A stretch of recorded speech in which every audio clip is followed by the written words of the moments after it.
Our opening song is called Computer Machine. It's by Stephen Cogswell. Get it at otfi.com/machine. All right, let me input this into my computer machine.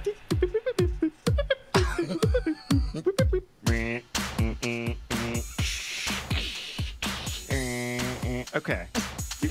All right, here's the answer here. Brian Brushwood, the man who's got a million eyes. You should see where he keeps the rest of his eyes, aside from the two on his face. Just another young, he's got so many tongues, and I don't know why they all are touching me. It's really horrific, I don't like it, and then he tells me it is my destiny. Justin Robert Young. Yo, Romaine is trying to get everyone throw out all the words. I work it, and then I twerk it, and I... Birds. Are you fucking high? Birds. Yeah, good. Birds. I'll be on the SS minding my own fucking business. That's a fucking banger, though. Oh, what's the night? It's some night. I don't know which night it is. I'm old and senile. Is today Tuesday night? This episode teleported from the future. Hello, beautiful people. It's Brian Brushwood, live in Austin, Texas. Joining me, as always, is my BFF and OYK. It's JRY, Justin Robert Young. What's up, buddy? You want to set fire? You want to set fires? Yeah, man, I love it. I love fires, man. What's your favorite fire? What's your favorite kind of fire? Dude, campfires for the win. Since I saw you last week, I went camping. I went camping on the new property, and we lit a fire, and I built a tent, and it was sagging on one side. And then I didn't want to take down the tent and build it again, so I just left it. And I came by to check on stuff today, and the tent was somehow literally upside down, but surrounded by trees. Like, as best I can figure, in all of the we set it up in this grove of trees that was like a cage, and so it was like a game of Boggle. It just rattled around in there in the wind and then landed on its side. But the campfire is still. You created your own pop-o-matic bubble. Yes. With a tent and several trees on your property, and God was playing. Sorry. Yes, that's what it looked like to me. It was trouble. No, but we cooked Spam, and Josie had never had Spam before, and that's one of those, like, I don't normally treat myself to Spam, but there's a campfire. What are you gonna do? Not cook Spam over a campfire? Is Spam a regular camp thing? I don't know. All I know is it's the most delicious. It's all pre-cooked, so you can't go wrong with it, and all you got to do is warm it up and get it browned on the campfire. It's a Brushwood thing. It's a Brian thing. It's a for Brian sure. thing. Yeah. It's a Brian and Bonnie camp out. Oh, tradition. so it's like a Brushwood family tradition then. Yeah. Yeah. Well, and so anyway, it was a blast, and then we did Thanksgiving, and then I just sat there hitting refresh through all BFCM. It was a real joyous monkey giving himself cocaine in the brain moment for me. Well, there we go. So everybody, number one, please go to, I'll tell you what, the deals might have slightly receded, but the products sure haven't over at scamstuff.com. So go and grab your products. No, we extended Cyber Monday, so I think we're just going to keep extending it and see what happens. No. Turn that off. Nobody will trust you anymore. Okay. Wait, who? No, whatever. The person that gets the deal later is going to be like, oh, thank God, the deal's here. The person that got the deal before is like, oh, I still got this deal. Yeah, except I have to put up with the refresh monkey. Oh, yeah. Yeah, no, this thing needs to end. No more. Put it out of its misery. Yeah. Well, look, Brian, I know because we're friends that you have literally done nothing but hit refresh on your keyboard watching the sales come in at scamstuff.com. So that's why I put together a little segment here for you at the beginning of the Night Attack show. Well, I mean, my life. You probably suspect that I was missing out on something. Don't worry, I was playing Hearthstone at the same time. I mentioned on that Brian. I know that in the world, much like many parts of the South have both kinds of music, country and Western, you were getting both kinds of news, Shopify.com and Hearthstone. Yes. But no, there is still more information out there, which is why I've crowned a segment I like to call The news dump. The news dump. Oh, this is great. I imagine it's filled with newspapers, and I'm leaning back and I have my mouth wide open, and it's just gonna give me the information. So look, I've gathered these are the most important stories that you need to know. This is like baseline. You're at a PTA meeting, you're at the gas station, having a conversation with your parents. These are the things that you need to know just to baseline prove that you're a human paying attention. Got it. No, this is the job that I usually do for Bonnie, but she's here too, so we can both get dumped on. Awesome. There we go. Bring it. All right. The first story on the news dump is that right-wing trolls are reporting online sex workers to the tax authorities in what they call the hashtag thought audit. Oh boy. Okay. Is it? Is it okay? Is this judgment? Are they puritanical and they don't appreciate people doing sex work? Is that what it is? And they're going to get them? No, this is more. I think that they're a little bit angry that these ladies are. They have premium Snapchat accounts. So what you have to PayPal them a certain amount of money, set up a recurring PayPal thing, and then you get access to their premium whitelisted only Snapchat account where they're going to do maybe some more ribald things. Well, so and they're basically like they're mad that these are sex performers, like entertainers, sex entertainers. Yeah, they're making money simply in their parlance for having tits. Is this like an incel thing or? Oh yes, Brian. Indeed, it is. It is an incel thing. So what they're doing is they're asking, "Oh, what's your premium Snapchat?" And they'll get the person on the record saying, "Oh, here's my premium Snapchat," and then they'll say, "I'm reporting this to the IRS," and then send them a screen grab of the IRS's whistleblower online form. Well, so what? I mean, but they don't even have any. I mean, they pay taxes. Like, I mean, that's the thing. Like, the funny thing about all this is I'm like, oh, at first I'm like, man, that's really screwed up. Then I'm like, wait a minute, what's like the difference between like my job and a cam girl? Yeah, effectively not at all. Well, like, and I'm like, theoretically, you need to report everything. It's not illegal to be a nude model. I mean, I know Patreon has you sends me a 1099, and I know that Twitch sends me a 1099. I assume Snapchat sends a 1099 as well. I assume that PayPal. No. This is done outside of Snapchat. So this would be like you would have to say, okay, I make the majority of my money on PayPal. I'm going to show all the things that I paid for on PayPal. And then I'm going to pay the taxes on that, like you would on the online store, basically. Like you have to say, all right, this is what I made. I got to pay taxes on this kind of income. Yeah. Also, the biggest mystery to me is how out of the loop I am. What is thought? THOT. What is that word? Bonnie, I'm going to ask you first. Let's go ahead and play the game. What does thought stand for? THOT. Oh, stand for it. It means it's an acronym. It is an acronym, yeah. I will tell you it's an acronym. Those hot ogling tits.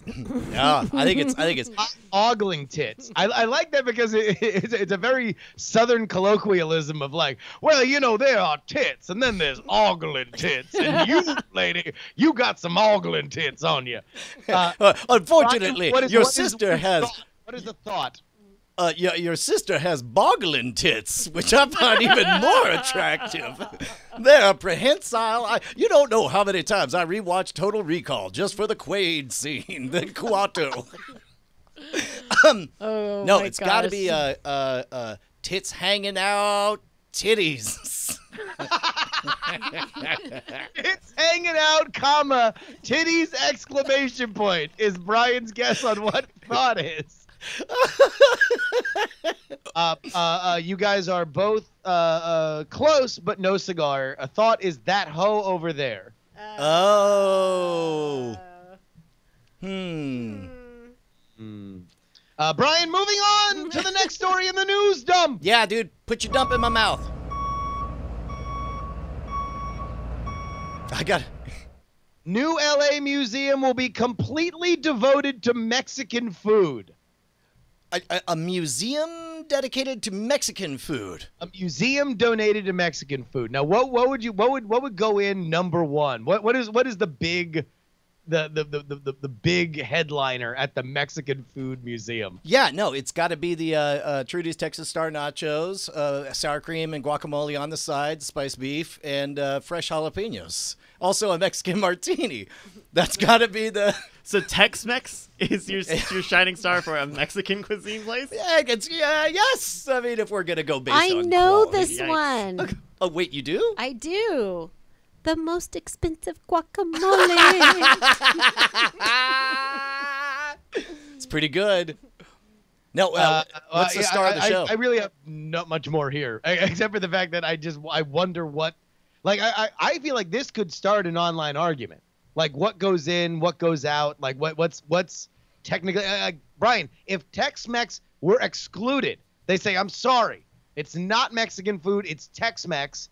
Get it the fuck out of here. Would you boycott the Mexican Food Museum?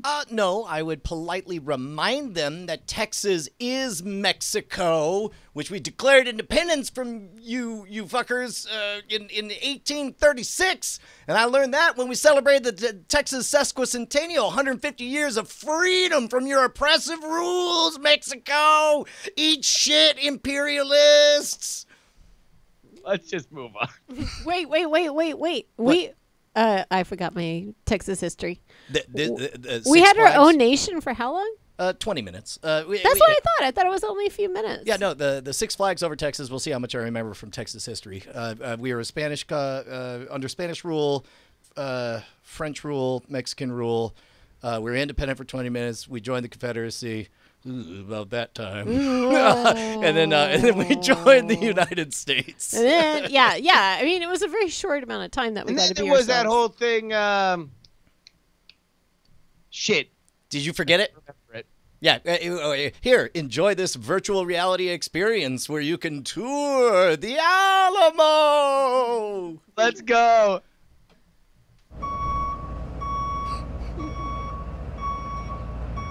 Brian, you guys just bought property out there in Austin.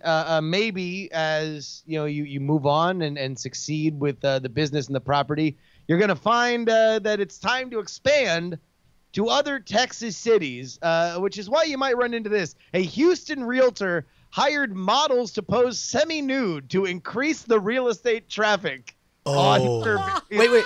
Are we talking about in the photos or on the property? Oh my God! My God, that is brilliant. That is brilliant. Can you describe this for our audio listeners? Yeah. That ass enjoying that breeze. It's it looks just like those standard. Here's a kitchen. Here's a living room. Here's a bathroom. Only just you get a little peekaboo. And I love the fact that it's both a half naked man and a half naked woman in these shots. That's wonderful. There was one shot, Bryce. If you can actually, I think it's still in the story itself where they're on the stairs, but they are positioned in a very interesting way that looks like there is maybe something more going on the stairs than there would be otherwise. Oh, so no, it's actually the still frame on the video. If you could just refresh, it's the still frame on the video. I'm going to guess that this is a female realtor too, because that seems like the kind of thing that, especially in today's climate, a man might be worried about looking misogynistic or whatever, or manipulative. Indeed it was. Kristen Gildredge, when asked why she did it, said, because we weren't getting any traffic and we needed to do something that would get traffic. Oh my gosh, that's amazing. Ass traffic. So, I had this person in my life who does realty, and she goes around and then makes everybody install shiplap.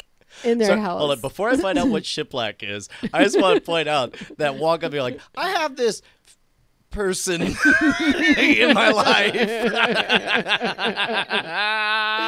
was amazing to watch you walk up to a manhole and just sort of sidestep that and keep on going. What is shiplap?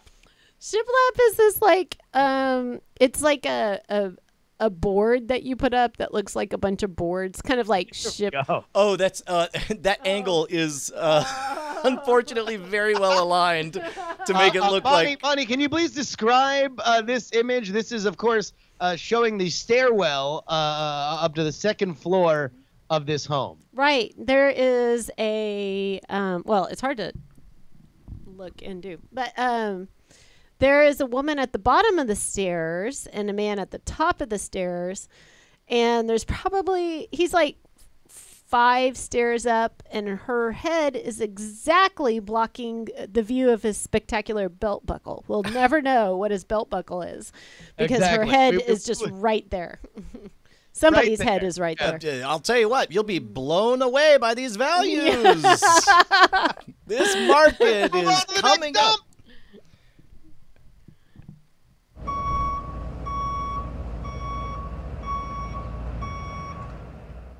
I'm not going to lie to you, Brian. I don't know if there's really a story here. I just really like the headline.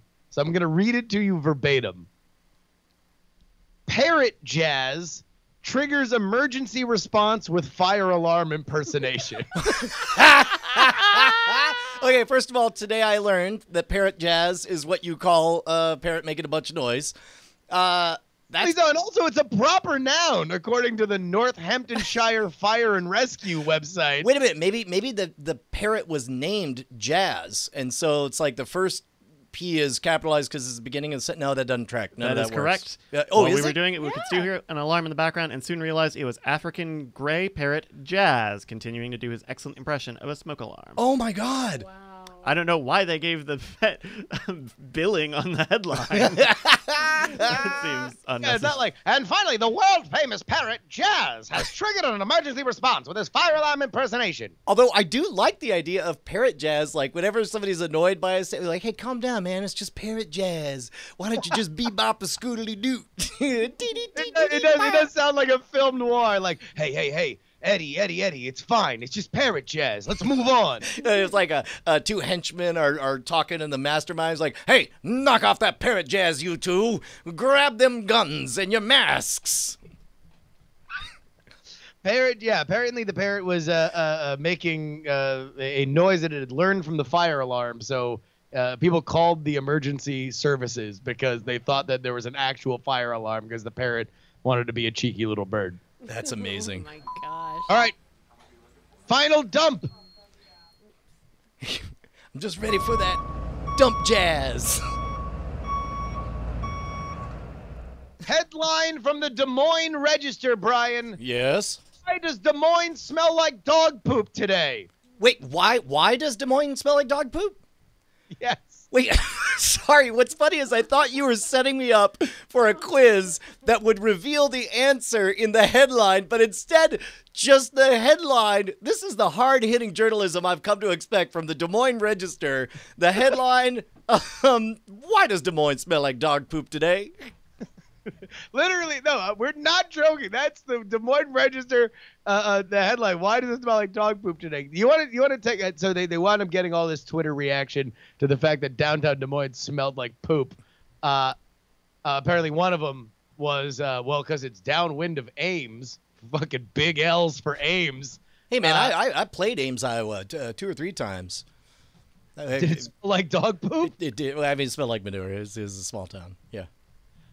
No, apparently it's a boring story. It has more worth than the headline. It was just the farmers spread manure that day. Afex says this sounds like a job for the responsible constable. The responsible constable. Oh shit! Hold on, wait a minute. Open Bayou has. Maybe we can bring this segment to a close with actual sounds of parrot jazz. Yeah. Hey, take a note, Des Moines Register. This is what real journalism looks like. We went and found original sources. We go now live with a comment to Jazz.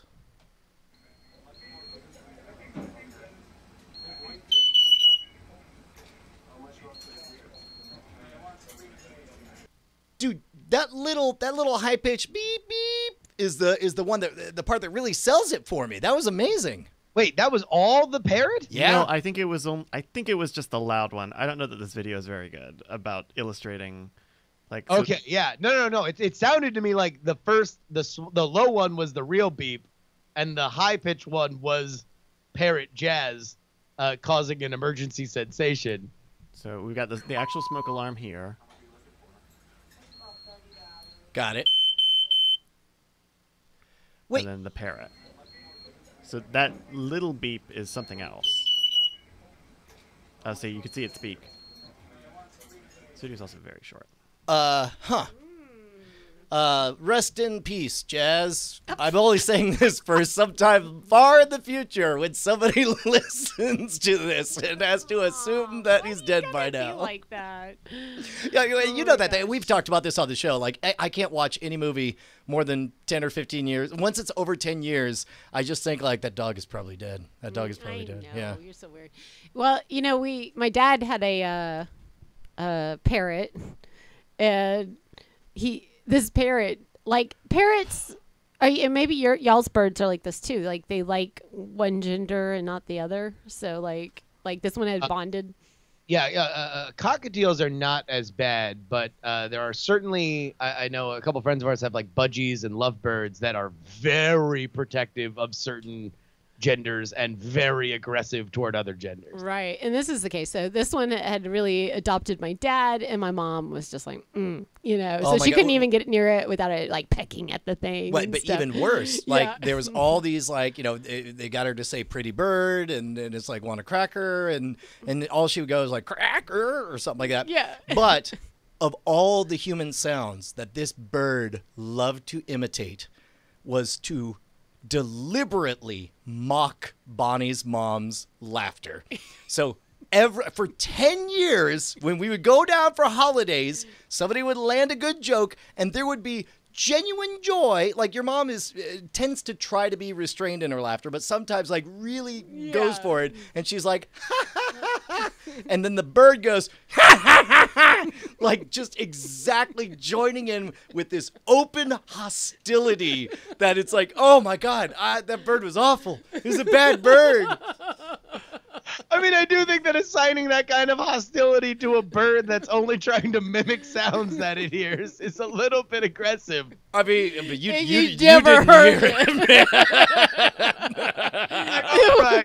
Sure, I know that in general, assigning human emotions to an animal is inappropriate, but you don't know the dick this bird was. This is right now. You can see two factions in the chat already. Where half are like, "No, it's probably not." The other half are like, "No. Fucking birds be like that." That's. No, all right, birds can be angry. They're not making fun of you, but you will be made fun of if you are caught not supporting Patreon.com/Night Attack. That is where we keep this show rolling. And now, my friends, is going to be a very, very, very, very important time to get in to this Patreon because, buddy, can I tell you, not only is Santa coming by the end of this month, but there's going to be some other gifts in store for members of the Night Attack Patreon. And we can't say anything more because we're promise keepers, not promise makers. But I will say, if everybody's very good. What are you doing? What are you doing? This sounds like a promise. This sounds like a promise. We ain't promising. I'm just saying. Look, Brian, Santa's real, and Santa is delivering directly to our Patreon. I'm just gonna say, like, all of a sudden, I want to just lower expectations by saying, like, you know what? You don't get nothing. You get ridicule and measles if you sign up at Patreon.com/Night Attack. Don't worry, it's working great. They're gonna be really surprised when they don't get measles. So there we go. It's somewhere in between. Patreon.com/Night Attack. And of course, if you pledge for the first time or you adjust your pledge, then friends, you are in the running for the... Ladies and gentlemen, it's time for the Night Attack new Patreon name chant corner hour. It's an hour of it. Yeah, dude. We always pick this stuff kind of randomly, but I don't know. I feel like there should be an epic ballad made about, because it's such a good name. I ever tell you about the time I met a little a rapscallion south of the Mason-Dixon who had fists the size of watermelons and a bicep that went on for days. Popeye? He used to bench press saloons and solve riddles for money. He once kissed a cow, and the cow followed him for 100 years. He also cut down the world's greatest cut down artist. Holy shit, Brian. This guy or girl, it's 2018, sounds amazing. Yeah, well, I'll never forget my one encounter with Charles Boyer. Charles Boyer. Man, I bet he's still out there harvesting grain with his telekinetic powers. Come here, bovine.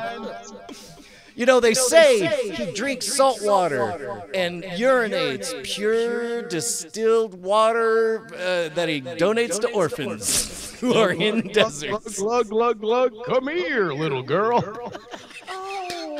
No, take that back. You know what? If Charles Boyer was here, I bet he would forgive you. That's how great he is. Bless you. Forgiveness for I'm Charles Boyer.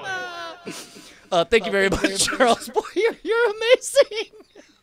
And of course, if you are watching us live here on twitch.tv/Night Attack, you get a chance to get to give us bits, subscribe, contribute to the show. Our live community has always been our strongest, and that is no different right now. Hey, Brian, you got a fun little story that you'd like to tell?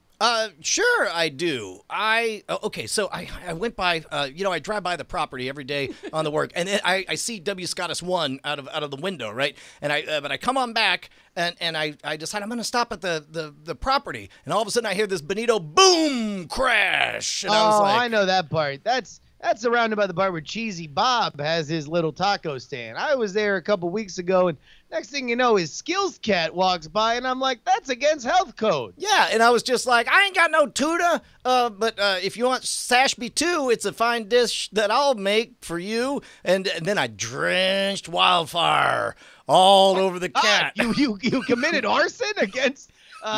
geez, I'd expect that from Lisa J, but... when it comes to somebody, I thought you were a real Norvy dude. Yeah, well, I was fired up over this kitten, and I just got all purplix, 100 to a level of 112. And then I went and found Captain Jack 9113 jerking off in a corner. Here, he'll get you high again. Of course, twitch.tv/Night Attack. Come on. Thank you, everybody. We are halfway through the show, which means we shout out our halfway bit boss, and that right now is DJ Fission, 2,345. Oh, dude, somebody's not messing around. Good job, DJ Fission. Hello. I hear the dulcet sounds of our guest, Jack AM. How's it going, Hi. Jack? What's going on? How are you guys? Dude, thank you so much for joining us. I guess we're meeting for the first time. Hi, I'm Brian. Hi, Brian. Brian, Justin, what's going on? How are you guys? Good. Oh, man. We are doing fantastic. Thank you so much for coming on the show here. For those of you who are not familiar with Jack's channel, can you give us the little rundown on what you do on Jack AM? So what we're doing over on Jack AM is a truly brutal experiment where I'm waking up at 7 in the morning to do a morning show every day on the stream. And so, it's a show I host with my wife, and we go from 7 to 9 every weekday morning and just go through the news. And, we have a great time. What a lot of fun. That's like an endurance stunt in internet hours where it's just like, can you believe what they're doing? We've been going for like 4 months now, and you know what? Like, I like it actually. I like having something done by 9 a.m. and then because I'm like, I don't have to do anything, for the rest of the entire day. You know I'm what? Done already. I think you are onto the next health cleanse because Justin has been infected with the same bug. He was just in the pre-show extolling the values of like it's amazing. It's like you said exactly what you said. How are you? Yeah. What is your change? What is your new time, Justin? Well, I was the opposite. Like, I actually left doing stuff in the morning so I could do stuff later at night. But you went later. I went later. Yeah, I was doing stuff in the mornings, and now I'm doing it a little bit later. You're doing it at the time when people actually like watch Twitch channels, which is a novel idea. That was the thing. All right, so where are you guys geographically? We're in Los Angeles. Okay, so yeah, so we're in the same time zone. I'm in Oakland, so Yeah. that was something that for me, I was started at 10. And it was like, it was great because I did feel like I'd accomplished something, but it eradicated the rest of my day. There was no way I was doing, like, everything else was like, yeah, these all seem like things I can do with the ball. Let me bring my laptop and pretend like I'm working. I like the morning show. I used to work at the Jimmy Kimmel show. I wrote there for a couple of years. And so like we were, doing monologue jokes all the time, like first thing in the morning. So I've been on a morning schedule and I got very used to doing topical comedy bullshit first thing in the morning. So how's it been 4 months into the experiment? Does it turn out that there are other human beings awake at that hour? It turns out that there are. I mean, I'll tell you what. I like morning shows. I used to listen to the Howard Stern show, and I think morning shows are cool, and I think that they fit a very specific like need in people's lives, which is that like it sucks to get ready for work and to go to work. So I don't know. Yeah. Like I have found that people are tuning in, and and I think it's pretty cool actually. There's a lot of people that watch every day and are part of this, of our little slurp fam, as we call it over there. I don't know how. I guess I just didn't hear this or didn't put it together. But in the chat, people are freaking out, realizing that you are on the Doughboys podcast. Is that right? That's true. That's true. I was recently on the Doughboys podcast. Very recently. I should pull up your chat here because that went away when I got on the Skype here. So I'm not seeing what's going on in the chat. As you do that, I feel like as a show, we owe an apology to half your channel. Oh, sure. Oh, God. Because we initially reached out. Brian, remember when we were at TwitchCon a couple weeks ago? Yeah, vaguely. I have a photo Brian of us there. We're very, very bad at networking, Jack. We're horrifyingly shitty at it. We're terrible. And so we're going to TwitchCon. We're like, hey, look. Show's good. It's in a good place. We're kind of like normalized. We got a really good schedule coming up. So let's book Twitch guests. We're gonna go to TwitchCon. We're gonna book Twitch guests. And it was Brian who was like, all right, look, we're in this partner lounge. These are all are doing. I mean, that's the coolest I've ever felt was being in that partner lounge at TwitchCon. In a partner lounge. And next thing you know, Brian's like, all right, everybody, let's all go make a friend. And we'll try and book them on the show. Like no time like the present. Let's go find people to book on the show. So Mike TV, who is in the chat here now, winds up finding your wife, Kate. True. So we reach out to Kate, and we're like, hey, let's book you and your husband, Jack, on the show. But the funny thing is that Kate's not here. I wonder why that is. Bryce? Wow. Bryce is full on face palming right now. What's funny is I don't know how this story ends, but from my view, I see all the faces on the Skype or whatever, and I see Justin teeing up the story, and I see Bryce mute himself to go, oh Jesus. And he leans over, and I'm sitting here in damage control, like, oh shit, is something about to get into nasty territory here? Okay, so Justin starts to CC me in the email thread, and so I'm only picking up the immediate email in front of me, and there's no previous conversation on it. And so I read, oh, let's get Jack AM on the show as let's get Jack on the show. And so I sent a confirmation the other day of like, hey, we're going to have Jack on the show. And then Kate, and it sounds like because they talked about this on Jack AM this morning. That happens. Kate got offended by it. And you know what I think it is? She just felt erased is what it was. But I also think that she probably thought Brian and Bryce were the same person. She probably thought that the person that she met at TwitchCon was the person that was emailing her. So she really was like, he like forgot that we even talked to each other. And I'm like, and I just felt so bad because that was definitely not what was trying to happen. Sure. I misread the thing and I saw you guys talk about it on the show this morning. Yeah. Which was what an interesting thing that can only happen on the Twitch platform. There in podcasts before you could always bitch about other podcasts, but when could the person be in the chat room to hear you bitching about them before? Well, because the other funny thing is that Bryce was the one who was like as soon as we ran into Kate and we're like all exchanging cards and everything, and Bryce was the one who was excited. Bryce was like, oh, great, Jack AM, they're amazing. We should do it. It's going to be great. And then it wound up getting broken up. So I'm giving Bryce shit, but really, I so funny about this is you guys say that you're bad at networking. And the reason why Kate was out there networking is because I hid the entire time from any kind of networking. So, sure. So did she decide she was like, fuck it, I'm going to go watch Wreck-It Ralph or something? She ended up being busy tonight. No, she had to go do she's on a sketch group at UCB. So she just did have a thing tonight. I think she was going to try to cancel but then she got offended. So now you'll just have to have her back on her own because now you're stuck. You'll have to do it.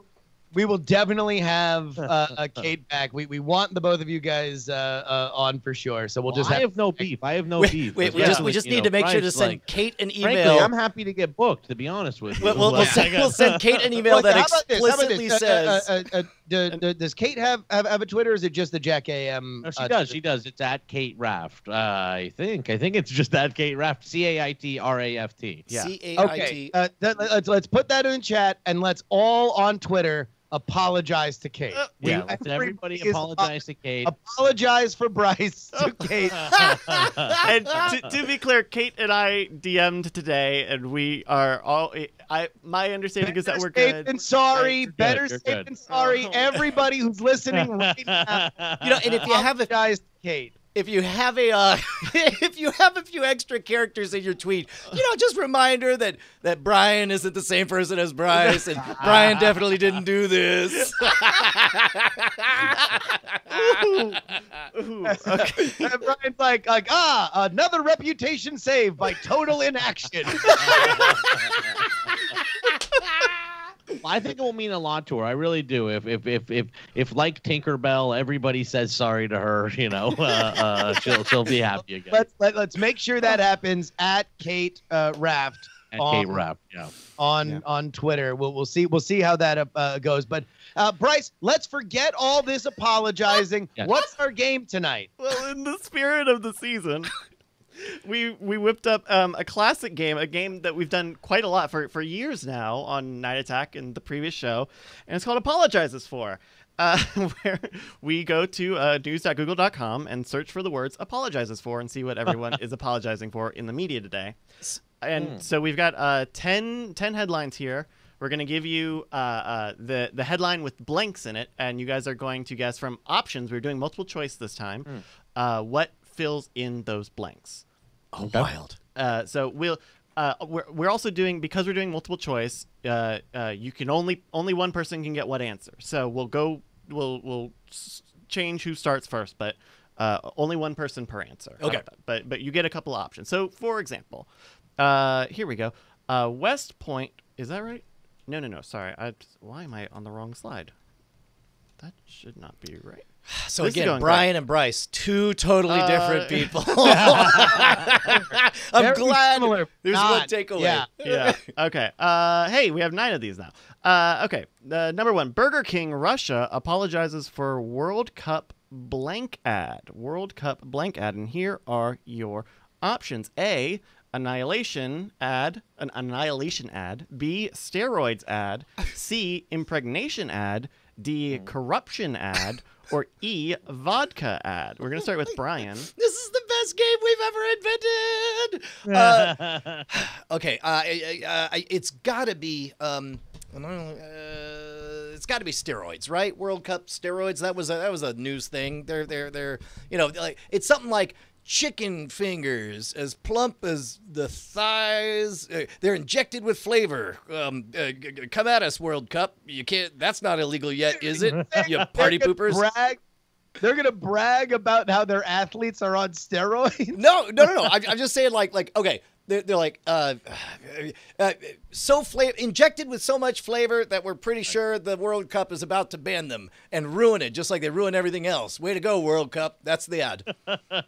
So an aggressive. You think it's a very anti-World Cup ad, is what you're saying? Yeah, that's what I'm saying. Yeah. Okay, Brian's going to say steroids. That's B. We'll go to Justin.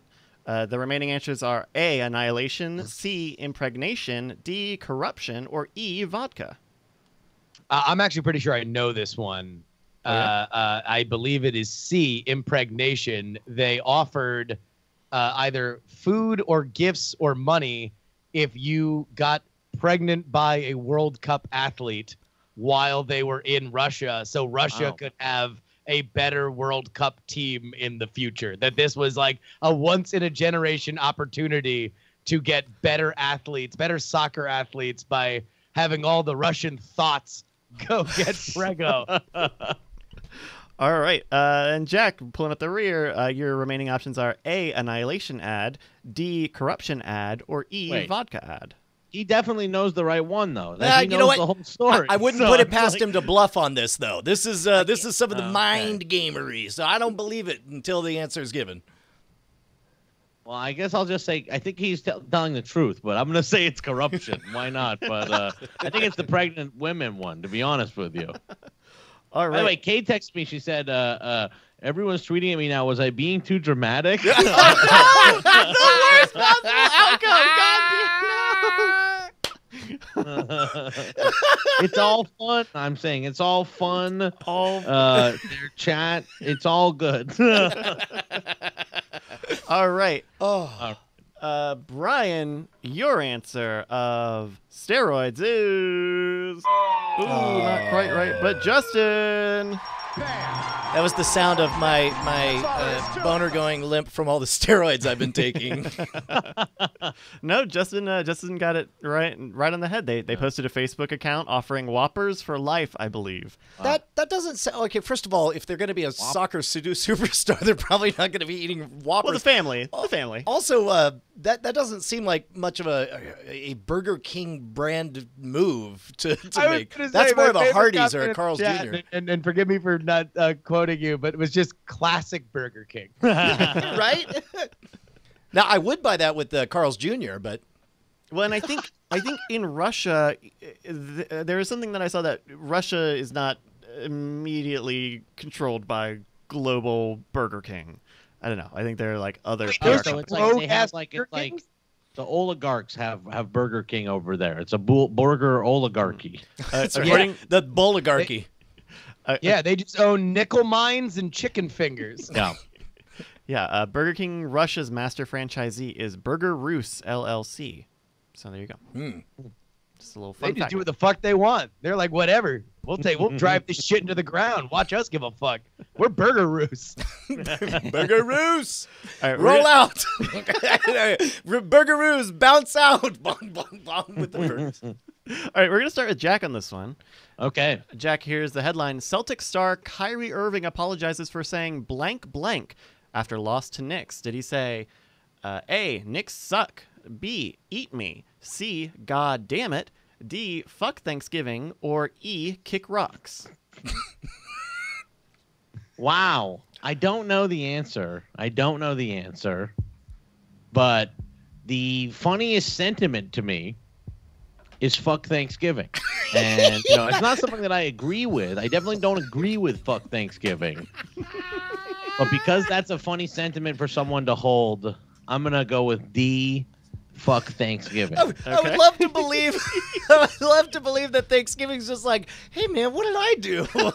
I'm just about chicken or That's a wonderful. I mean, turkeys. I could say fuck Thanksgiving. There is, obviously problems with Thanksgiving, the story of Thanksgiving and everything. I can't say that Thanksgiving's perfect or anything like that, but I do like the food. I do like, it's a fun holiday to celebrate. Yeah, you know what? I want to follow your lead, Okay. and I do think fuck Thanksgiving is the funniest of the answers.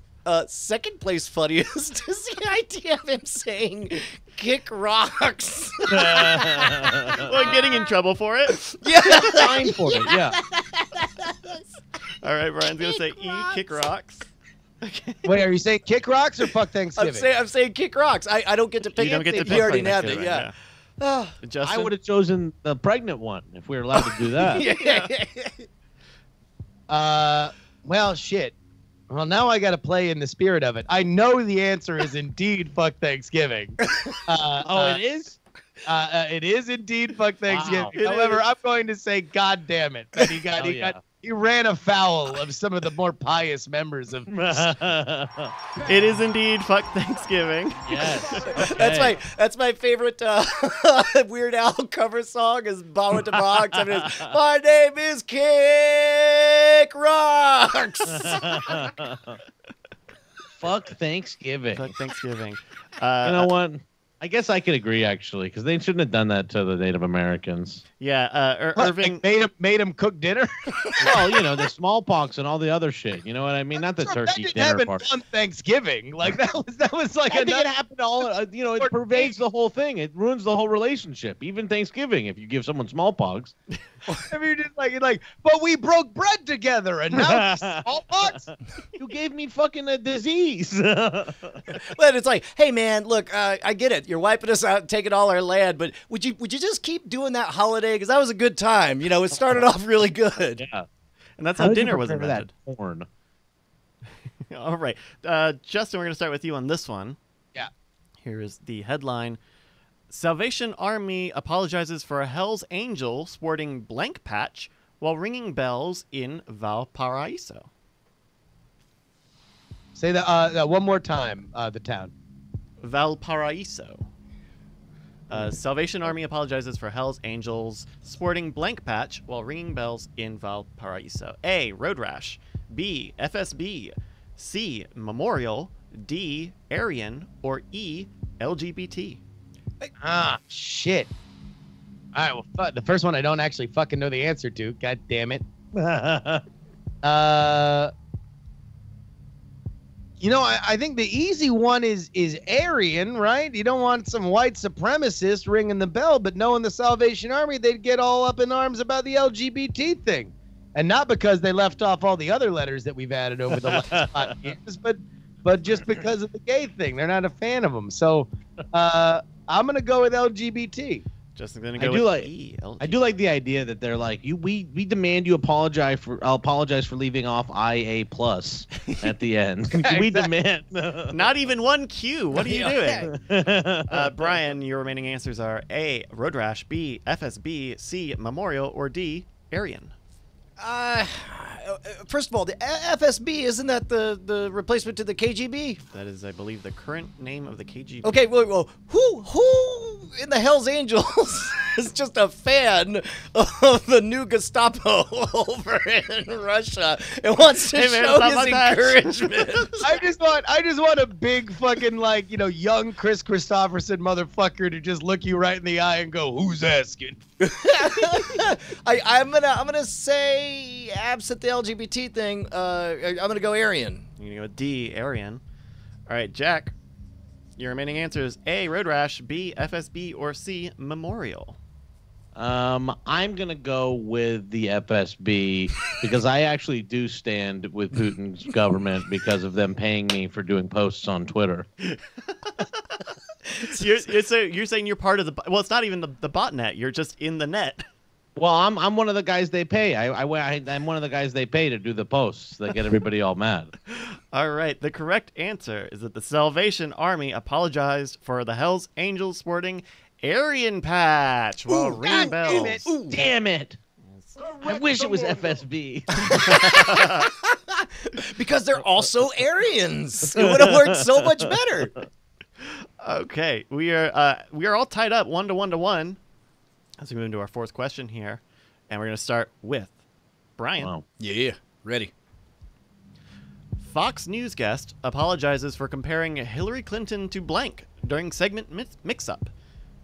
Is the answer A, dog, B, herpes, C, weasel, D, Kardashian, or E, Nazis? Man, I know the funniest one, and it's gotta be herpes. Okay, Brian saying herpes. Jack.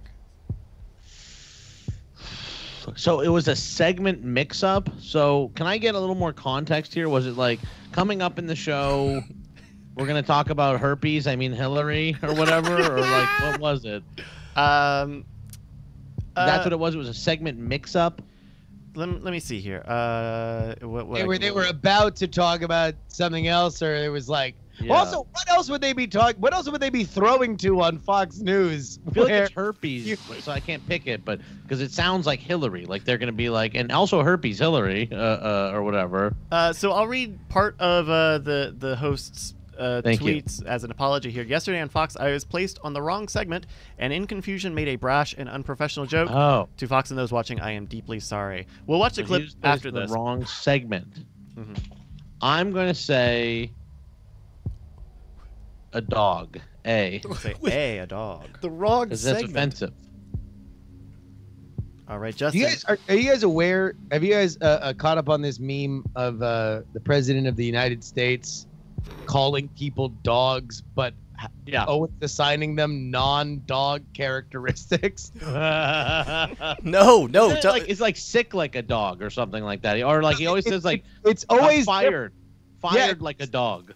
Yeah. It's always different, but it's always like they it's never like shook hands or rolled over or ate. It's always just like, oh, he yelled like a dog. I don't know if the man's seen dogs. I don't know if he's seen a dog in his life. I'm gonna say dog. Well, Jack just gave us dog. I said dog. You can't do dog. All right, I'm gonna say. You wanna know what? It's the holidays. Nazis. Maybe a Christmas miracle. All right. The correct answer is that Fox News guest apologizes for comparing Hillary Clinton to herpes during a segment mix-up. Okay, before we see the clip, segment mix-up. Is it because she replicates ruthlessly? Is it because she is transmitted through sexual Can't content? Can't get rid of her. Is it because Valtrex is an effective cure for spreading her? Tell you what, Brian, you better lock it up before you end up on this goddamn quiz. Okay. All right, we've got a clip here from the show in question. Be a look at Secretary Clinton. I'm talking about her one of those who emails. thought from the start we needed a second special prosecutor, given what was alleged and what I think she's acknowledged she did. Let's give her the same sort of scrutiny that we've given President Trump. I am all for finishing the Mueller investigation. I'm all for starting a Clinton investigation. I'm just amazed that with everything going on in the world, we still have Hillary Clinton in the headlines. Well, she's come back up. She won't go away. She's like herpes. Wow! Did That's not see news that that we're coming. breaking here. Did not see that coming at all. Not appropriate. Can we talk about the border then?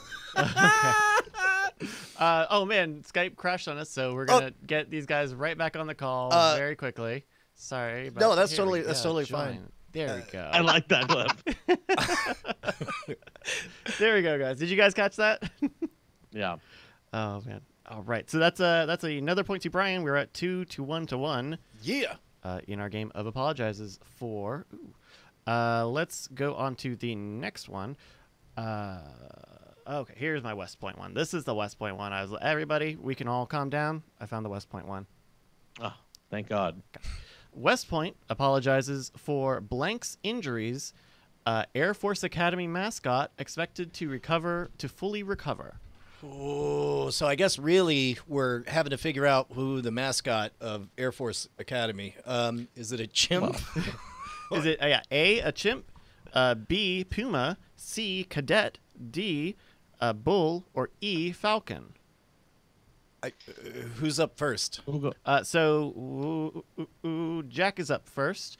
One more time. West Point apologizes for Blank's injuries. Air Force Academy mascot expected to fully recover. Chimp, Puma, Cadet, Bull, or Falcon? Falcon. Because it's a bird.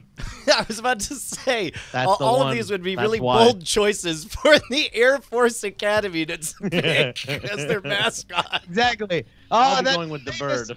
That famous rousing Air Force fight song, lionizing their hero, Sloth. Like my first, the bird. It's the bird one. It's the bird. Join us. You'll fly the blue skies like a big cow in the sky. Its horns asunder. In fact, I'll go preemptively. I'm taking Bull before Justin has a chance to nab it. You're D, Bull. All right, Justin. I think I might have stolen this one. What? Ooh, okay. I believe that they are apologizing for a cadet's injuries.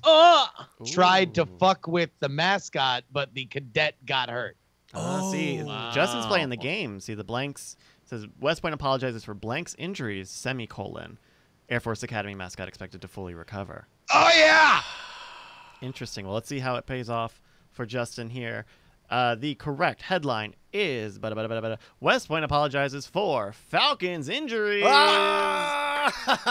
Yes, I knew it was going to be the bird. There was a hot second that I thought, like, how did we all walk past that? What a brilliantly written question. It wasn't until right now, in the moment of doing this game, that I thought, I should have put fucking Eagle on this list. If you made it all birds, it would have been hard. Peregrine. I knew it was going to be the bird. Got him. All right, number 6, we're going to start with Justin on this one. Ohio Haunted House apologizes for hosting blank Saturday event. Is it A, Sultry Saturday, B, Scab Saturday, C, 70s Saturday, D, Scream Saturday, or E, Swastika Saturday? I mean, the easy one is to go sultry, right? You know, you might have a bunch of slutty spirits and apparitions slutting it up, you know, making you want to fuck these ghosts. I would say sultry. A, sultry. All right, Justin's going to go A, Sultry. Brian? It feels like, I mean, swastika is too easy, right? But it is the holidays. Does that get, I wonder how often that sentence gets said. Swastika is too easy. I would love to believe that it, like, kids were injuring themselves because, like, they get discounts if you have visible scabs on Saturday. Yeah. In fact, I'm going to go with that. I don't want to live in a world where Scab Saturday isn't a faux pas. What if all the ghosts were on strike? You have to cross a picket line? They cross the pentagram line. All right, Jack, the remaining options for you, 70s Saturday, Scream Saturday, or Swastika Saturday. I think that I can't imagine anything more bone-chilling than arriving at a haunted house and seeing it covered in swastikas. So I would have to go with E, Swastika Saturday. You're going to go with E, Swastika Saturday. All right. Can you imagine the 16-year-old whose job it is to clean up before Sunday? But also, like, teenagers put together these kind of haunted house. I could see a teenager being like, what about, like, Swastika House? All right, the correct answer is Ohio Haunted House apologizes for hosting Swastika Saturday event. Oh, jeez, Louise! Wow. What a picture. Complete with a burning swastika. Really Swastika Saturday there, huh? Wow. Where in Ohio? Where in Ohio? This photo is from a separate Nazi swastika movement in Saturday. Georgia in April. Oh, okay. This was at the... That's just a Getty image for swastika. Yeah. That's just when you got a Getty image.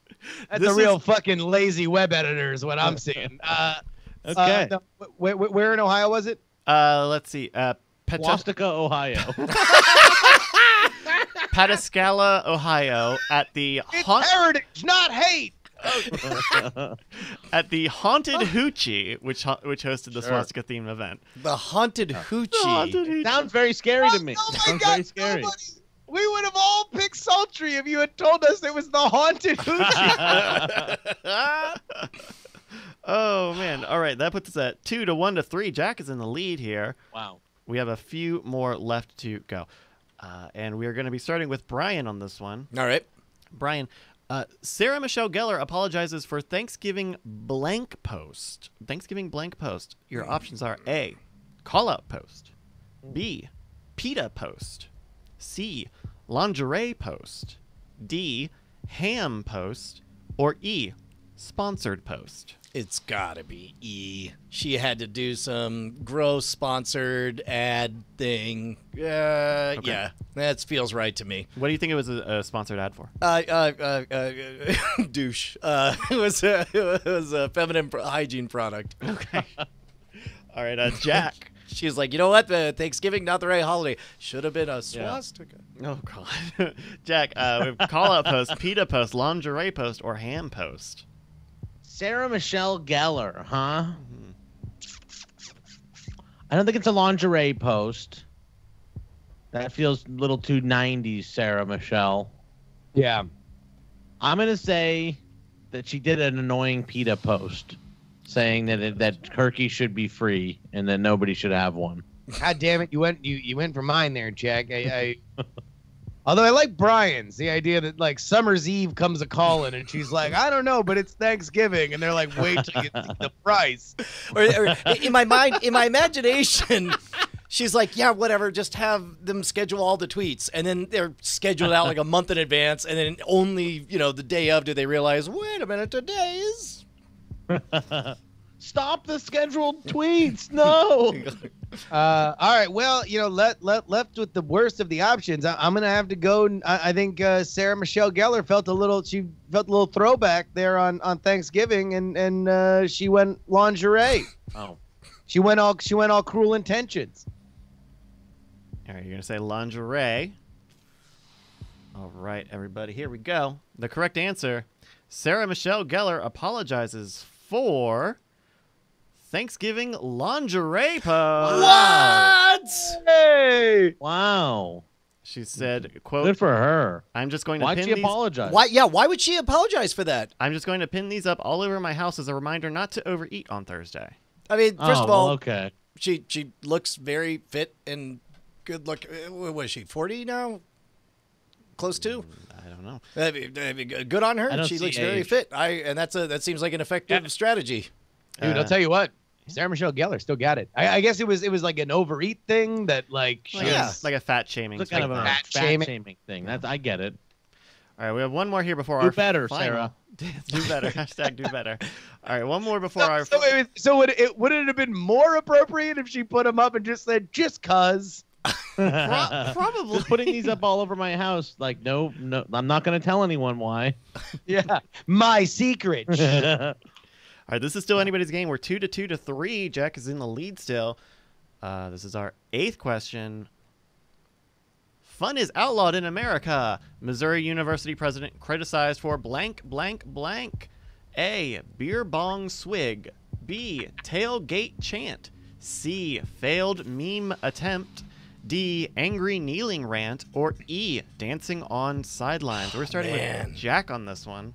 Well, this breaks the format. It doesn't have the apologized thing in it, right? So it's not, Has he apologized yet, or? He does apologize in it. Okay, he apologizes in it. I just wanted to make sure that an apology occurred. Yeah. we do have just real quick, because we're committed to accuracy here on this show. There is a slight correction we are getting in from the chat. Chumley409 says that the actual comment on Sarah Michelle Gellar's Instagram was, I'm still hot, kick rocks. She said kick rocks? Wow. Kick rocks. Still hot, kick rocks. Fun is outlawed in America. Criticized for beer bong swig, tailgate chant, failed meme attempt. I'm gonna say failed meme attempt. Failed. What meme do you think it was? I don't know, but I think it was racist. Right, it was the ever so famous in Missouri, replace every letter with swastikas. Give me a swastika. Give me a swastika. People breaking their arms trying to do it with their hands. All right, Justin, the remaining ones are beer bong swig, tailgate chant, angry kneeling rant, and dancing on sidelines. If there was a breakdancer who could do a pop and lock swastika, like I would really think they were rich, but I'd be very impressed. I'm gonna Google for later. Breakdance swastika. I'm almost certain I've seen an image of somebody doing that, where they're kneeling, twisted, and they're doing like right angles with their hands. I believe that it's gonna be a beer bong swig. Ah, you stole mine. Say a beer bong swig. All right. I mean, that makes sense too, because it's like, hey man, alcohol abuse is a real problem on campus or whatever. Or whatever. Although here's what I love is in some alternate universe, it is an angry kneeling rant, and after he apologizes for it, he was like, man, what can you do? I guess fun is outlawed in America. It used to be fun to go on. That was in Beto's concession speech. All right, Brian, we're going to need an answer for you. Dancing on sidelines. I can't imagine that.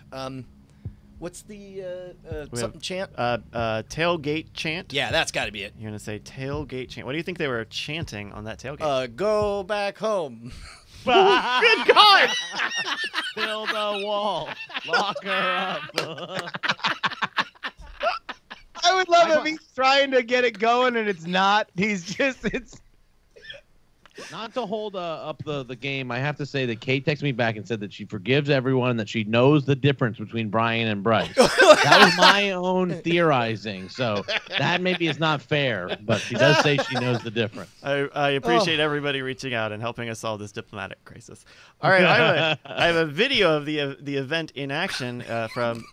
Oh, wow! The opposing team shows up and he's getting them to like send them back. Oh God! All right, here we go.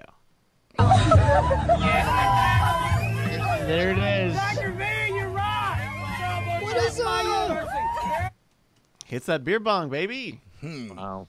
In his apology, Vargas wrote that the incident was a, quote, reminder that I must always be mindful of my actions and behavior, and I can assure you this will not happen again. Yeah, because I hate kneeling.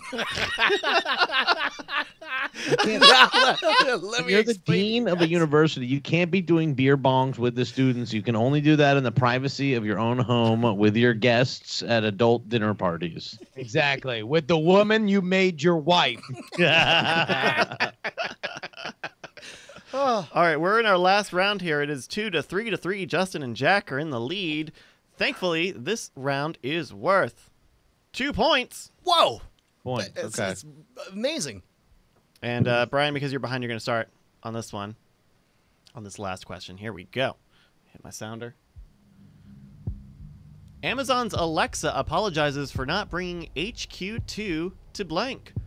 Indianapolis, Austin, Atlanta, Nashville, or Philadelphia?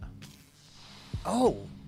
HQ2, Amazon's new headquarter building. That was that big contest that they had because, they were in Seattle that's overpopulated. So they wanted to bring it to a city that could handle the growth of a major corporation. So they brought it to Washington, D.C. and New York City.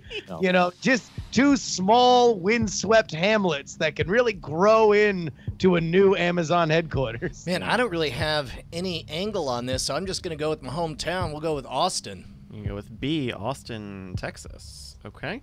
Jack, what do you think? Amazon's Alexa apologizes. So is this like in an ad or something like that? Is it like funny? Or does you just if you ask Alexa, she'll say I'm sorry? This is me speculating. I think it is like you ask Alexa, you're like, Alexa, why didn't you come to Austin? Oh, and then she's like, I'm sorry, I just don't like your Tex-Mex. I will say that the skill command that you ask Alexa is please apologize. Oh. Please apologize. And then Alexa's like, I'm sorry for not bringing HQ2 to, Indianapolis, let's say Atlanta, Nashville, Philadelphia. Philadelphia. I'm going to say E, Philadelphia. All right. Justin. I believe that it is C, Atlanta. Could be. Now, why do you think Atlanta? Because it's the city I think most, because the other two took my first two guesses. All right. Alexa apologizes for wearing lingerie that says "Kick Rocks" in drunken kneeling rant. All right, Justin, your answer of C, which is Atlanta, is. Oh, that was brutal. Ooh, not quite right. Jack, your answer of E, Philadelphia, is Probably. Ooh, not quite right. Oh. And Brian, your answer of B, Austin, is also correct. Actually, a little bit of pick out. Wow. So can we hear it? What it did? Yeah. Let me read part of this article first. A new skill created by called Please Apologize, built by Austin-based ad agency Megara Jesse, will deliver an apology to Austinites that cites reasons for the company not expanding there, including the notion that our famous bats may actually be vampires.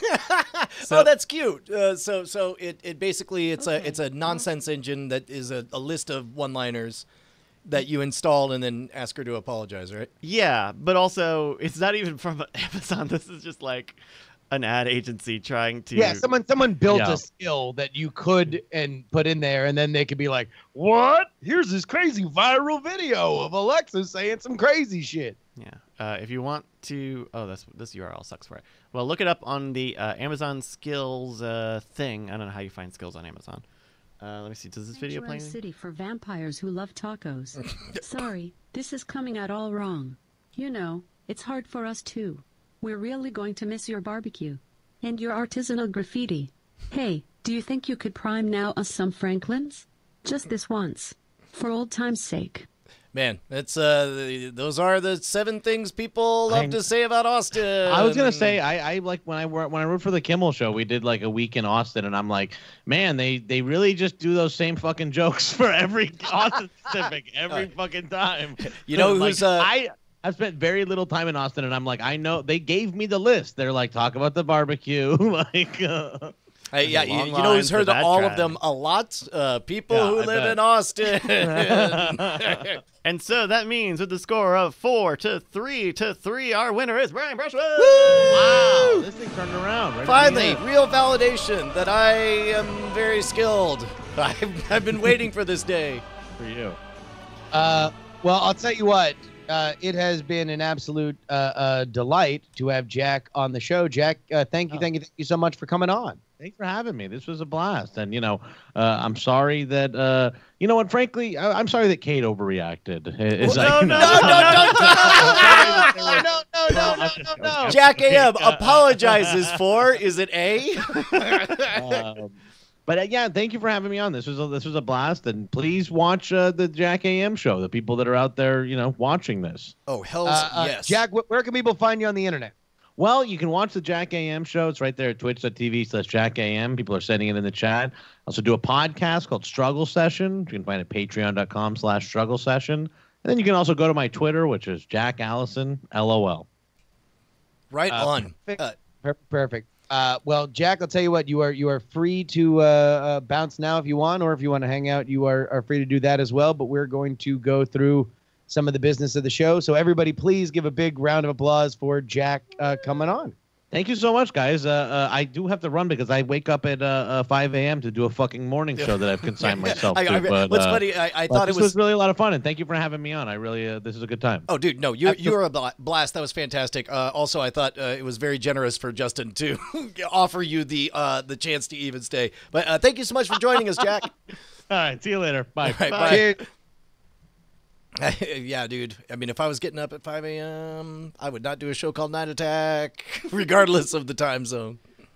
No, that is an absolute fact. But go ahead and check it out. I've watched them a few times. They are absolutely hilarious. And Bryce, thank you for being a good sport, being the sacrificial lamb there. Yeah, I'm happy to take my, what is it?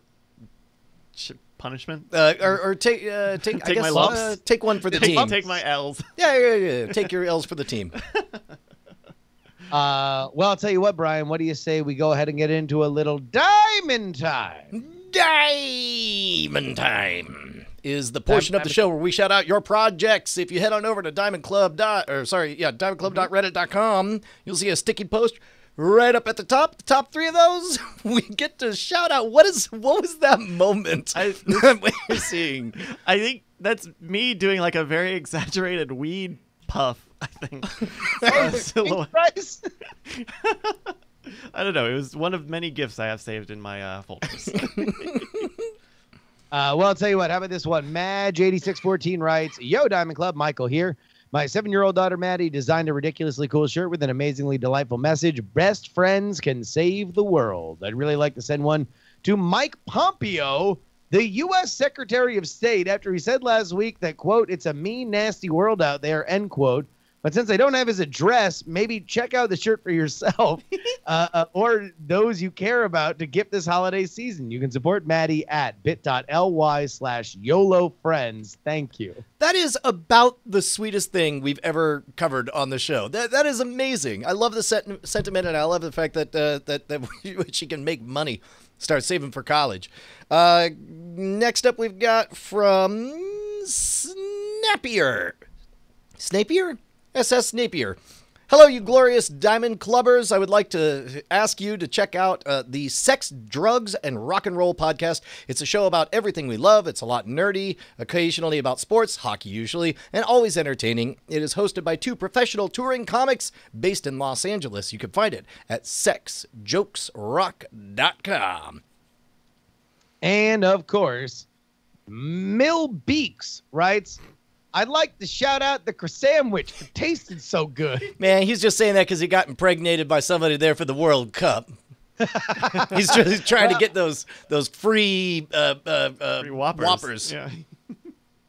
One way or another, you can have your whatever the hell you want shouted out right here on this podcast by going to reddit.com/r/Diamond Club or diamondclub.reddit.com. As always, the top 3 are the ones we read on the program.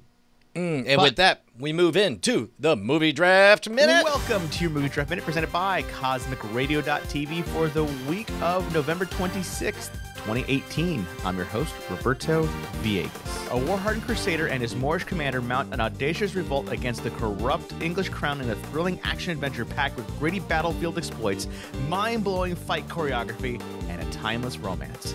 Now that's how you do a tagline. Let's go check the scoreboard. Team John Trucker is in 6th place with Robert Hood bringing $14.9 million and Greenbrook bringing $8.3 million, bringing their total to $23.2 million. Team Core Killers is in 5th place, $167.4 million. Team Justin is in 4th place with Ralph Breaks the Internet bringing $87 million a week and Creed 2 bringing $58.1 million this week, bringing his total to $89.6 million. Team Nicole is in 3rd place with $229.5 million. Team Brian drops to 2nd place with $421.2 million. And in 1st place with $452.9 million, it's Team DTNS. And that is your Movie Draft Minute for the week of November 26th, 2018. Yeah, man, that was a surprise push on DTNS. They were in 2nd place, and then Grinch did gangbusters, like $30 or $40 million over that Thanksgiving weekend, even though it had been out for a couple of weeks.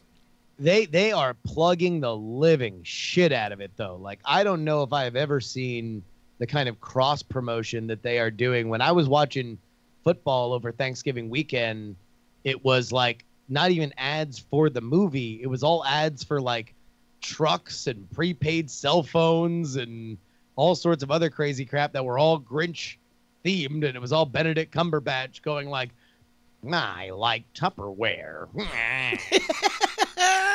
You're like, I use it to store my cold black heart and my dog. But don't worry, I poke holes so he can breathe.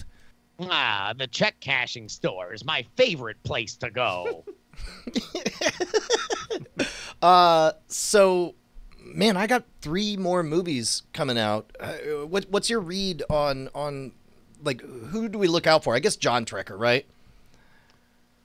Let me go ahead. And he's got Spider-Man and Aquaman, which is apparently supposed to be a lot of fun.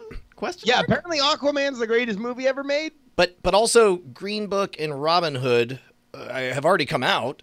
And they together have made $22 million. Yeah, Green Book is making negative money, apparently, because Viggo Mortensen said the N-word at a press conference. That did happen. Oh, my God. Almost made the game today. Wild. But meanwhile, like Spider-Man Into the Spider-Verse, do you see that going higher than 200 million? Same for Aquaman? If it's good. Aquaman, I do. Spider-Man, I don't. Again, the big thing with Spider-Man has always been like, at some point, someone's going to crack this code where the one very popular genre, superhero movies, and the other can't miss popular genre, animated, like will be able to cross over. But I've even seen, this is always the telltale sign of movies that the studios are trying to change direction on because they don't like what their tracking is, that the Spider-Man commercials now also do a lot of like, it's the family event of the season. Family. This isn't necessarily a 13-year-old boy movie. This is a 8-year-old boy and his family going to see this animated film. So I don't know, man. It's man. Oh, I was going to say before we move on from that, Sony has to be just trembling with excitement at the possibility of, like, if the whole world falls in love with Miles Morales, then we get to just keep on making movies in his universe because it's since I think it's gonna do well. It was tracking at like 30 or 40 million, so it's like there's no doubt that it will make a lot of money, but the question is if it will make as much as or at least comparable to a live action Spider-Man movie that would probably cost, I don't know. I mean, depending on who you cast in it, it would cost a certain amount of, maybe even less than an animated feature, right? Because that is very expensive. And this really is a clever conceit to do the same thing with the Spider-Man franchise that they're already doing with the Spider-Man villains, creating, just running with all the villains on there. I don't know. Well, I hope it's good just because I like good movies. Yeah, no, me too. I'm excited for it. And meanwhile, Aquaman, the moratorium was lifted on the reviews, so people were allowed to tweet what they thought about it, and it's apparently like the best DC movie that we've seen since the Nolan Batman. Is it because it's like not taking itself too seriously, or because it's just super intense? Because it's big, ridiculous, and Jason Momoa is a great big ridiculous action star, and it turns out that it would have been a bad idea to make a deadly serious Aquaman movie. So instead they made a ridiculous one, and it's great. Although I need to find this out. I was talking about this on the jury show today. Does a fish punch a guy in the balls? Because if they don't, there ought to be. Well, I mean, I guess if that's his powers is to tell fish what to do, where else are you going to have a fish pummel into, man? Yeah, right? Have a little grouper, take a shot at a dude's sack? Yeah, although in general I'm not a fan of that move in my movies, but so nut shots in general or fish-related violence? Nut shots in general. Hey, so Glass, that's the big question, is can it do a Signs level opening or not? I mean, the question is, what was a Signs level opening? I want to say it was did like 200 million or so. Let me take a look. Yeah. I mean, says here, Signs 2002 box office mojo says total gross was 220. Signs had an $88 million opening weekend. It went on to make domestically $227 million. 88 would be aggressive. Well, plus also it's rated R, right? Yes. And Signs was PG-13. Also, at that point it was still M. Night because he was still at peak M. Night. Yeah. So, wait, if you're going to pick one number for Glass, what do you think it's going to be? Well, I mean, to open at or all no, like for its run, for the purposes of winning the draft. Like, how big? Because we were on track to be totally hosed by Team John Tracker, except for the fact that that Robin Hood, took just an epic dump, and now we're back in the game. So Split made 138 million. I would say 100. Really? You think it's going to do worse than Split? I just think these days sequels just don't necessarily track above the initial. Now, granted, there are bigger stars here, but it's not like Samuel L. Jackson and Bruce Willis are both fairly well traveled, right? They will do pretty much any movie where the check clears. So it's not like we haven't seen them, and I don't know how many people are nerds like us that are like, yes, Unbreakable, that movie that we liked back in the day, it's back in POG form. Yeah, but what about so you could make a case that this is kind of a miniature Avenger-style experiment, where it's like they, how much did Unbreakable do? Unbreakable, Kimmy Schmidt.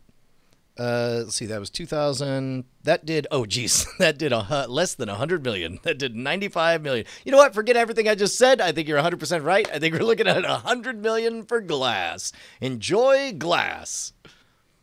Now, I think it'll be good. The question is that, if this movie is good, then I think there is kind of like a little bit of this will be now like 3 movies that M. Night Shyamalan made that people really liked, that were good, and there might be a little bit of that, like, oh look, like let's start getting excited about M. Night Shyamalan movies again. Like, it's half nostalgia, it's half like a comeback story.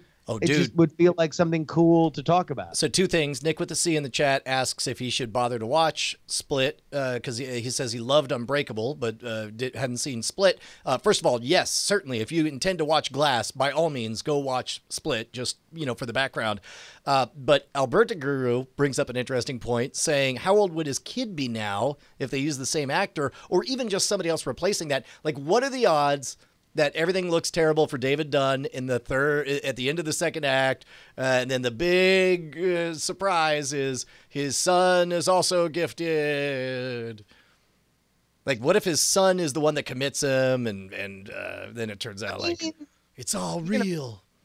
I wouldn't be shocked if that's the case. To me, I mean, the big crazy twist would be if at the end of that movie they need one more person for the great ultimate foe, and it's the kid that can see dead people, and it's Haley Joel Osment. Oh my God! And you're like, hey, oh yeah, it's like, oh my gosh, there's more of us than we thought. What's your gift? He goes, me.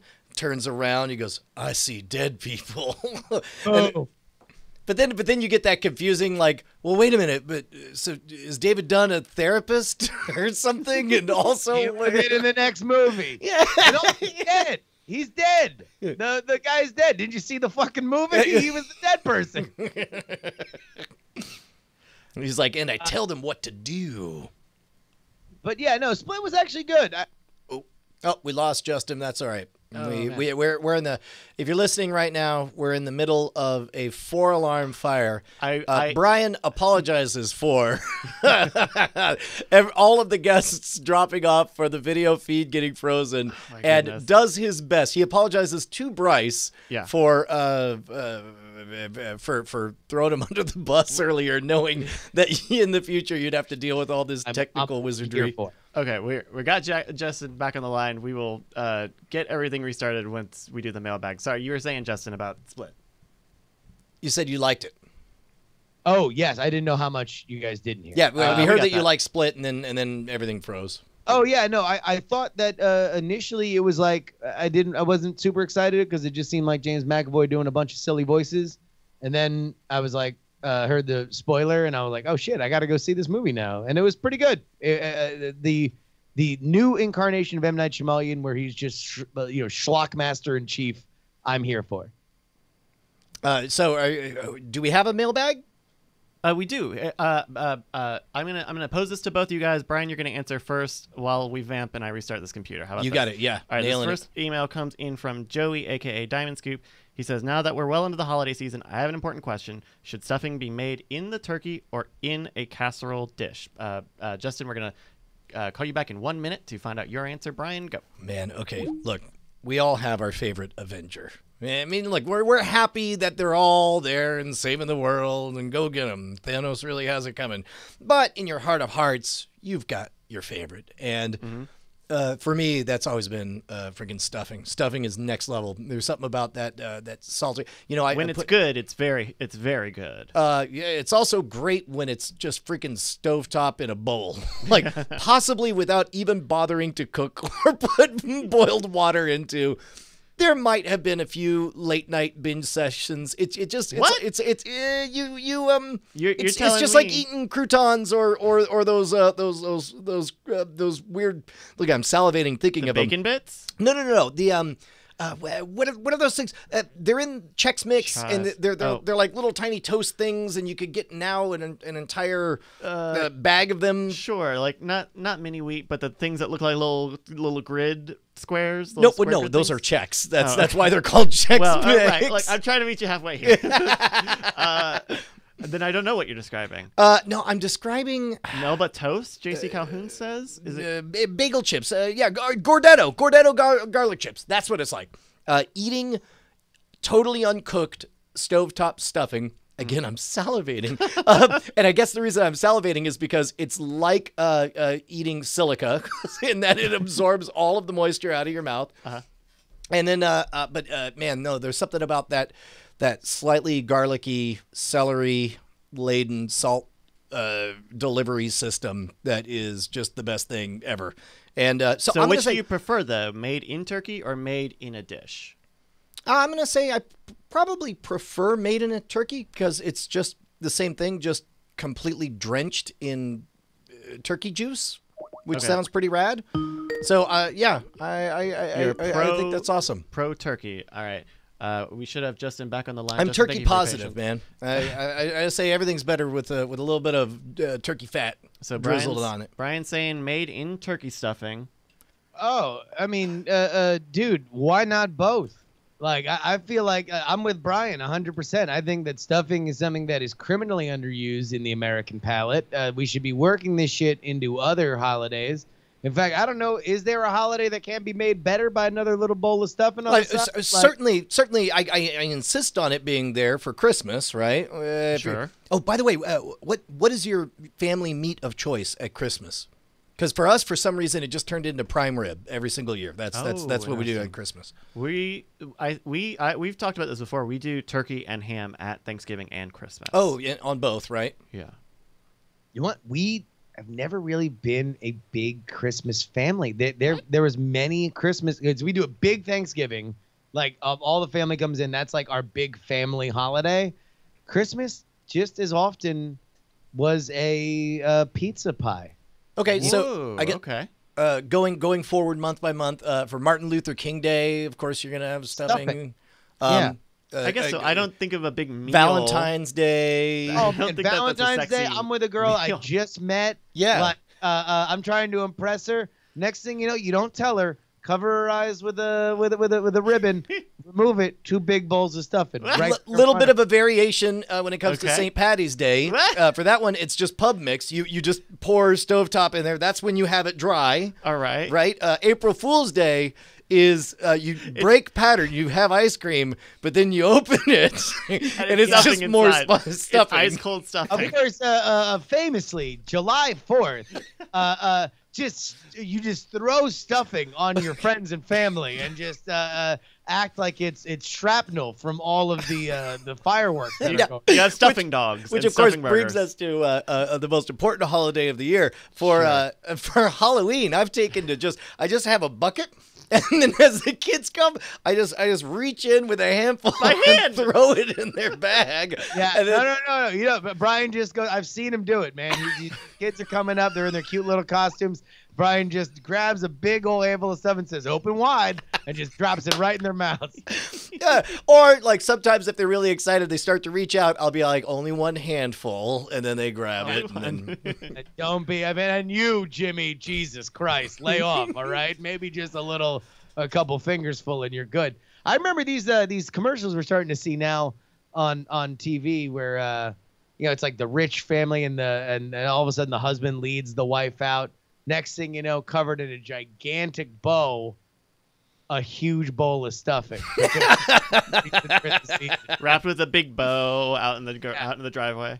God, stuffing is the best. Joey does provide a postscript. He says, "Stuffing sucks no matter what. Jellied cranberry sauce is the best Thanksgiving dish. Don't at me." Man, well, that was a good run of At us. Joey right now and say, "Fuck you."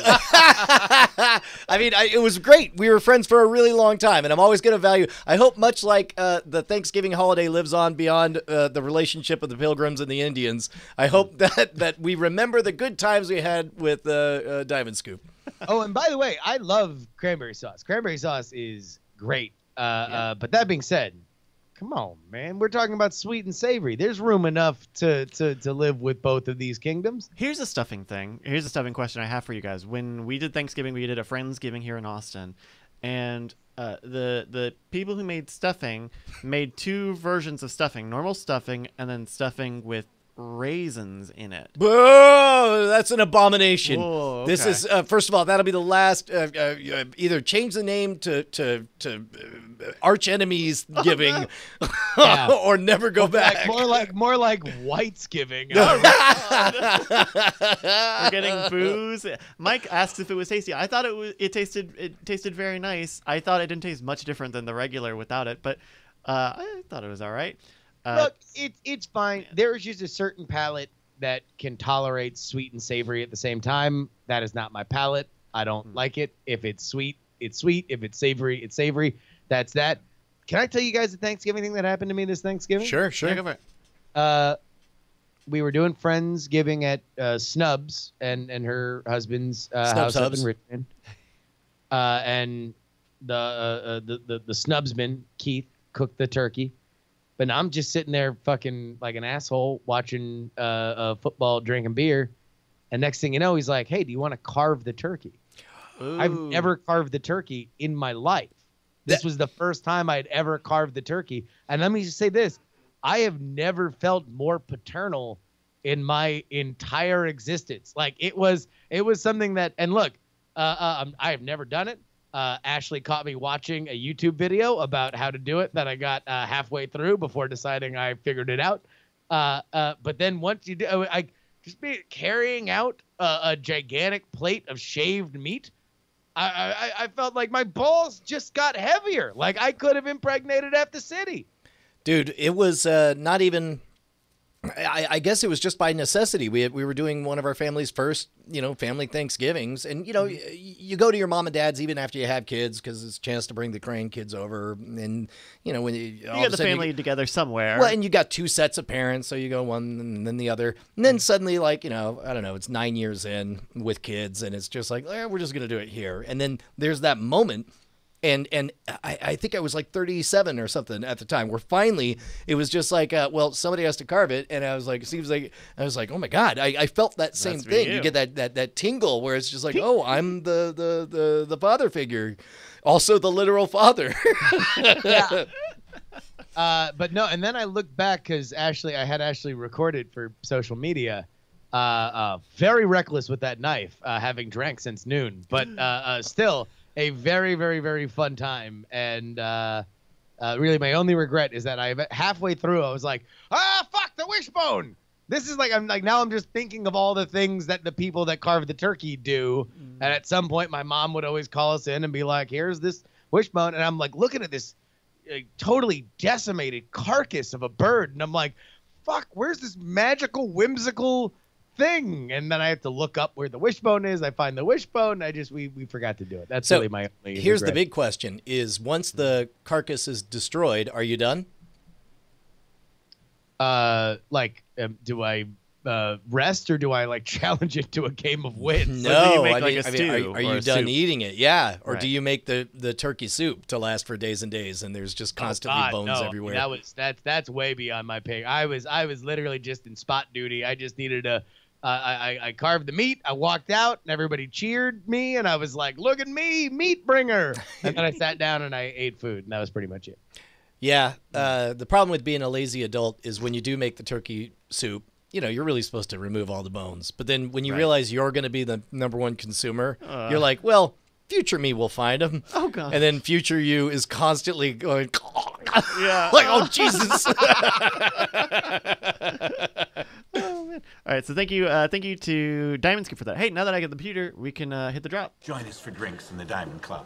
The Diamond Club. That sounds grand. There we go. Yeah. All right. We have another one here from Greg. Greg asks, what was your first band you remember actively hating? Ooh. So a band that you looked down upon rather than I fantasized on. hated. I mean, it's just a product, and again, you don't run into this quite as much now with the internet and on-demand music and stuff as you did back in the days of the monoculture. But surprise, when the single best-selling album of all time was dropping, you heard a lot of Michael Jackson. And at some point, third grade Brian was about done. And I remember, I remember like just seething. Don't worry, Brian. As it turns out, you're on the right side of history. Let it fly. Well, okay. I remember being in third or fourth grade and saying like, I'm just so sick of it. I'm like, I'm glad his hair caught on fire. Oh my God. I mean, that seems like something a third or fourth grade little boy would say. I remember the first band that I really loved that I felt like, oh my God, I got to listen to every one of their albums, every track. I got to find everything I need to know, all their names and their backstories and read all the liner notes, was Green Day. And Green Day was breaking onto MTV at the time. And another band that was there, which I love now, I enjoy now, but was TLC. What? And it wasn't necessarily that I disliked the music. I just disliked that they were very popular on, again, it's the monoculture. I was not arguing against the band. I was arguing against the fact that they were inhabiting real estate that I felt was owed to my favorite band. And so that whole crazy, sexy, cool era, songs for which I was just at karaoke the other night, and I was singing a TLC song. I know them all because I would hate watch TRL or whatever was on then on MTV and just be like, oh, should be Green Day. But that was the first thing that the first band that I had like enmity for. Then after that, and I'll still stick with my Pearl Jam is overrated take. I think growing up, you had to pick a side, and I firmly picked the Backstreet Boys side, which meant between Backstreet Boys and 98 Degrees or and NSYNC. Okay. No, come on, 98 Degrees. So even though NSYNC was more popular and they had Justin Timberlake, I wasn't I was Coke apparently. They were Pepsi. So there you go. We have. You guys are all right. I'm gonna have to anonymize this story to protect the innocent. But there's a friend of mine that was very excited because a boy band now in today's day and age was coming into town. Mm-hmm. And she tweeted out, I'm so excited that this boy band is coming into town. They were my favorite growing up. Now, it just so happens that this person also is friends with with a member of another popular boy band that was contemporary to theirs. And This is 20 fucking 18. it was an actual fight. That her friend in the rival boy band was upset because she tweeted that the other boy band was her favorite. Wow. In 2018. Boy band rivalries burn eternal. I will tell you guys who it is later, but it's fucking one of the funniest things I have ever heard in my entire life. Oh my goodness. All right, we have one last email here. Sent in, by the way, to mail@nightattack.tv. If you got an email, question, anything, send it in. Comes from Nick, who we've been catching up with the past few episodes. He's going back and listening to the back catalog of Night Attack. His update writes, so I've been slacking a little bit on Night Attack. I am currently halfway through episode 92, so I am not quite sure what is happening with my life because all I do now is watch Scam School by day and listen to Night Attack by night. One would think a person would be sick and tired of listening to Brian's voice, but I say different. Not only is Brian absolutely hilarious, but his laugh makes me laugh 4 times harder. If I ever get the chance to meet the Night Attack crew, I will jump on that in a heartbeat. Keep up the good work, Night Attack. Nick R. Thank you, Nick. Oh, dude, that is the kindest thing. That means the world to me. There's all kinds of self-deprecating jokes I want to make, but that would be at the expense of your good taste for listening and enjoying my laugh. Can you give him some of that laugh that he loves? I mean, you can't fake it. My laugh is always genuine. Oh, okay. I got the perfect joke for you. Okay. All right. And you're gonna laugh. You're gonna laugh your entire ass off. Let me loosen up. I do my pre-show laugh exercises. I do Kegels. I do butt flexes, and I You're all jiggly, loosen up the ears. Okay, ready. Okay. Ready. All right, Brian. Ready. What time does Sean Connery's train for Wimbledon leave? What time does Sean Connery's train for Wimbledon leave? No, I don't know. What time? Tennis. The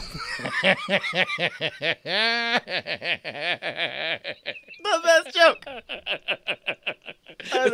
That's pretty good.